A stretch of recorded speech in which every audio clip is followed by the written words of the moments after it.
नमस्कार दोस्तों, मैं आपका दोस्त ENT surgeon doctor Praveen Saxena. मैं आपसे दूसरी बार अपना इस टॉपिक कान बहना समस्या एवं निदान के बारे में बात करने के लिए आज आपके सामने हूँ। आपके सुझाव मुझे मिले तो उम्मीद करता हूँ मैं आपसे कनेक्ट कर पाऊँगा और आपको इस बीमारी के बारे में अच्छे से बता पाऊँगा। कान बहना, लोग कहते हैं नलका खुल गया तो कान बह रहा है। साहब, नलका नहीं है, बीमारी है और इसका इलाज बहुत ज़रूरी है, इसको टालना नहीं है। कान बहने की वजह समझने के लिए पहले हमें कान को समझना पड़ेगा।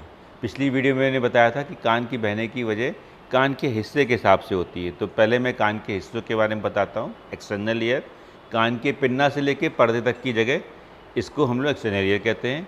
पर्दे से लेके पीछे वाली हड्डी तक जहाँ सुनने की हड्डियाँ होती हैं, MIS, इसको हम लोग मिडिल ईयर कहते हैं। और उससे पीछे वाला कान जहाँ पे सुनने की नसें होती हैं, इसे इनर ईयर कहते हैं। तो कान बहने की वजह अगर हम हिस्से समझेंगे तो हम ज़्यादा अच्छे से इसको समझ पाएंगे। सबसे पहले हम एक्सटर्नल ईयर से कान के बहने की वजह के बारे में बात करते हैं।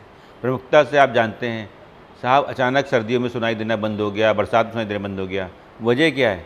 कान में मैल का होना, कान में फफूंद का होना, कान में हल्की सी कोई गांठ होना, या कई बार फॉरेन बॉडी का होना, जिसकी वजह से कान के रास्ते में रुकावट आ रही है और ये घुल के मवाद की तरह बह के या काले काले पानी के द्रव के रूप से कान से निकलने लगता है। तो इसको दवाई द्वारा ठीक किया जा सकता है। इसमें सलाह ये रहती है कि आप इसको जो है दवा से ठीक करें। इसमें किसी डॉक्टर को दिखा के ही कान की सफाई कराएं और कान में माचिस की तीली, बड या इन सब चीज़ों का इस्तेमाल ना करें, जिसकी वजह से कान में फफूंद लग जाती है। इसके अलावा कान में बहने की और वजह होती है, जैसे जिसकी कुछ गंभीरता होती है, जैसे कि सर पे चोट लग जाना। चोट लगने के कारण कान के अंदर से पानी आने लगता है। इसे हम लोग CSF ओटोरिया कहते हैं, मतलब दिमाग का पानी कान के रास्ते बाहर आ जाना। इसमें ये काफ़ी गंभीरता है और गंभीरता की वजह ये है क्योंकि इससे दिमाग की मेनिंजाइटिस या दिमाग का इन्फेक्शन हो सकता है। इसका इलाज त्वरित रूप से ज़रूरी है और इसमें ऑपरेशन होना ज़रूरी है। इसके बाद मिडिल ईयर और पर्दे की समस्या। सबसे इम्पॉर्टेंट इसमें यह है कि पर्दे में बार बार अगर छेद हो रहा है तो उसकी वजह क्या है। जैसे कि कोई चोट लग जाना, मारपीट में किसी को चोट लग जाती है तो पर्दा फट जाता है, जो अगर परमानेंट रह जाए तो कान बहने लगता है। या फिर बार बार जुखाम होना। मेरे पास OPD मरीज आते हैं कि साहब हम अपनी बीवी का इलाज सालों से करा रहे हैं, बचपन से करा रहे हैं, लेकिन कान तो ठीक ही नहीं होता है। तो सर, इसमें इलाज की बात ये नहीं है, आपने जांच नहीं की। बीमारी को जानना और समझना मेरा आज यही प्रयास है। तो पर्दे में छेद हो जाने के बाद कई बार पर्दा अपने आप भर जाता है, लेकिन ऐसा पर्दा जिसकी छेद की दीवारें संपूर्णता से मर गई हैं या फिर वो ठीक नहीं हो सकता, उसको ऑपरेशन की ज़रूरत है।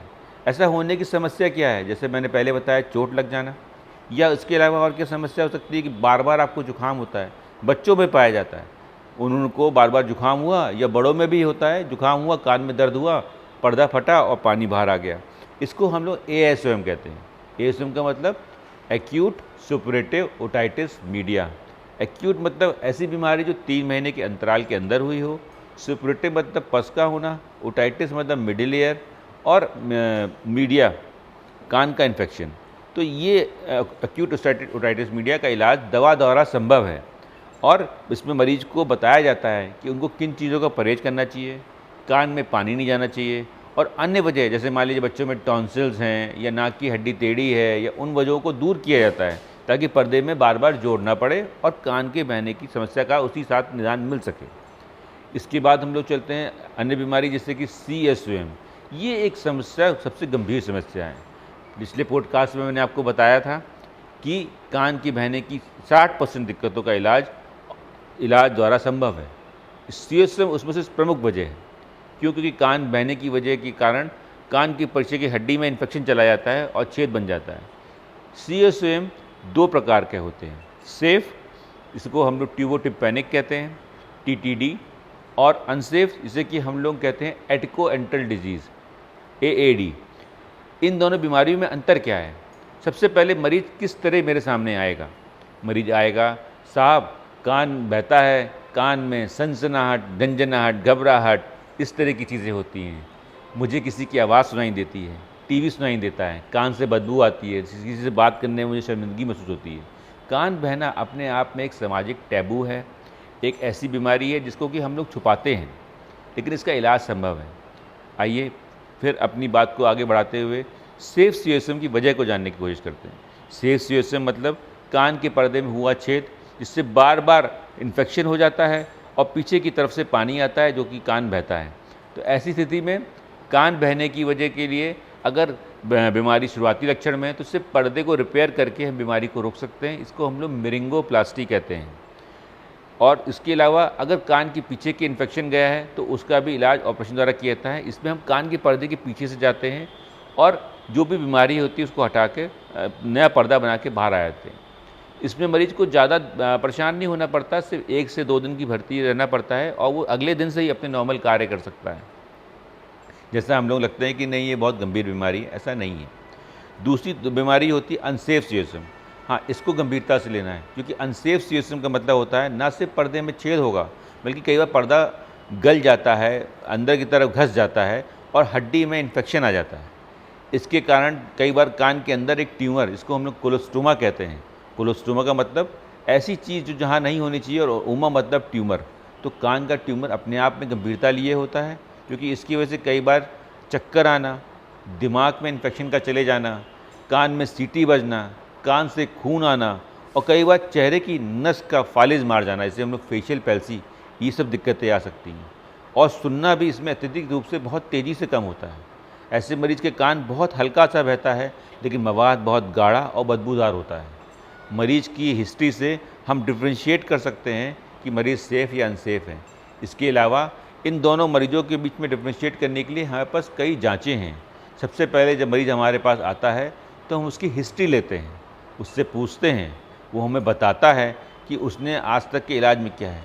यहाँ हमें आपको बताना है कि इस बीमारी को अभी भी हमारे सामाजिक रूप से बहुत हल्के में लिया जाता है। हालांकि सबसे पहला भ्रम तो ये होता है कि इसका इलाज ऑपरेशन द्वारा भी सक्सेसफुल नहीं होता है। ये पूर्णतः गलत है। आज हमारा विज्ञान बहुत आगे है। इसका इलाज ऑपरेशन द्वारा 95 to 98% में एक ही बार में मरीज़ बिल्कुल ठीक हो जाता है और बिल्कुल नॉर्मल लाइफ में लौट जाता है, नॉर्मल धारा में आ जाता है। तो इसको सही समय पे डॉक्टर को दिखाना चाहिए। इसके बाद जांचों के बारे में जैसे मैं आपसे बात कर रहा था, तो जांचें क्या क्या होती हैं। दूसरी सुनने की जांच है PTA, प्योर टोन ऑडियोमेट्री। इससे मरीज़ की सुनने की शक्ति को देखा जाता है कि मरीज़ को सुनना कितना गया है और किस तरीके से हम उसमें सुधार ला सकते हैं।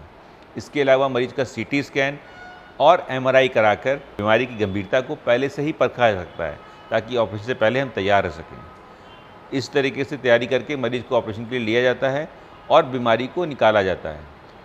CSM एक ऐसी बीमारी है जिसका कि ऑपरेशन द्वारा निदान संभव है। इस ऑपरेशन में एक छोटा सा चीरा कान के पर्दे के पीछे आता है और इसको दूरबीन विधि से और माइक्रोस्कोप विधि से किया जाता है। इसमें मरीज का कान को सूखा कर दिया जाता है और मरीज के सुनने में बेहतर किया जाता है। अतः इस ऑपरेशन में ऐसी घबराने की या रिस्क की बात नहीं है और मरीज को इस बीमारी को एक ENT सर्जन को दिखाकर संपूर्ण जांच कराकर सही इलाज कराना चाहिए।